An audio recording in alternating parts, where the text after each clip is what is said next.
what?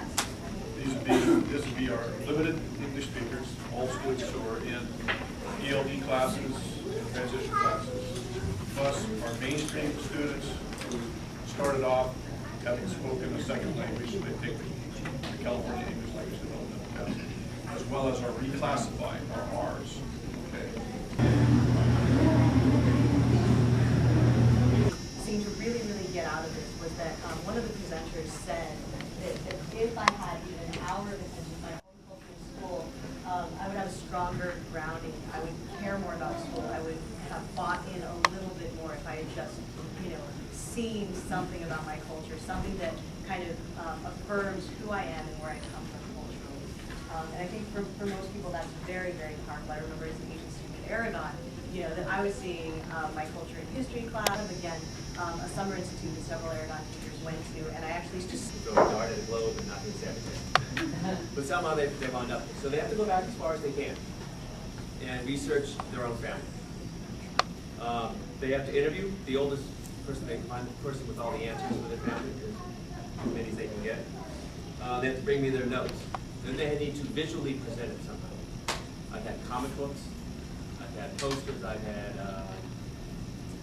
PowerPoint presentations. And the first thing I want to share, this was something that I did during the week of Dia de la Raza, which is basically the day of the race for Latino race. So we've done a lot on, Jenny gave us a great presentation on the Pacific Islanders, and I have a ton of contact with the Latino students at our school because I teach Spanish, and a lot of the Spanish-speaking students are taking Spanish, and I'm also helping to advise Latino clubs. So this is something that I kind of started with that I thought would be interesting to share with you real quick. It's a poem that I really like that I think a lot of students of any culture can identify with. So I'll read it really quick. It's called Legal Alien, and it's by Pat Mora, who is Mexican-American, and she says, bilingual, bicultural, able to slip from how's life to me están volviendo loca, able to sit in a paneled office, drafting memos in smooth English, able to order in fluent Spanish at a Mexican restaurant.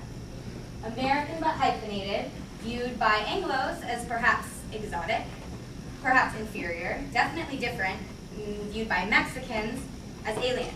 Their eyes say, you may speak Spanish, but you're not like me. An American to Mexicans, a Mexican to Americans, a handy token sliding back and forth between the fringes of both worlds, by smiling, by masking the discomfort of being prejudged bilaterally. And so I think that's how a lot of our students feel, a lot. A lot of Latino students, a lot of our Pacific Islander students. And to see their research abilities, I want to make sure that I am touching on that. So there are some things I'm forced to teach. I mean, I want to teach. I also have this resource called Beyond Heroes and Holidays. So in many of my courses, we've talked about how, to lump, it's African History Month or African American History Month, and so we're just going to study them in February, shortest month of the year, how that's like totally lame. So this book has been actually a really good resource, and it has different content areas. And if I wasn't on my strict copy code budget, I would have made like some for each content area, but if anyone wants to borrow this, like for ideas,